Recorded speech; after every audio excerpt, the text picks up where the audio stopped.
دراصل ایک بہت بڑی سازش نہ جتنے لوگ بھی حق دی آواز بلند کر رہے ہیں پوری دنیا دے اتے یہ دجال دے سسٹم پھیلان دے پورا ایک انتظام کیتا جا رہا ہے کہ جیڑا بھی حق دی آواز بلند کرے اس آواز انہوں دبا دیتا جاوے۔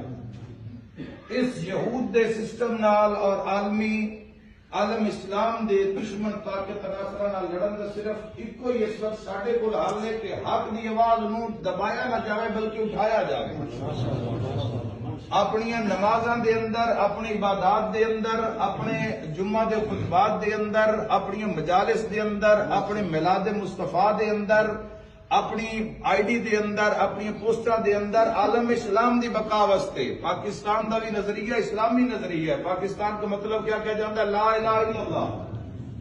مسئلہ غزہ دے لوگاں روٹی دین دا نہیں ہے، حیدرآباد تھل دے ذمہ کر دین بے غزہ دے جتنے بھی مظلوم نہ روٹی دینی ہے۔ میرا نہیں خیال بھی حیدرآباد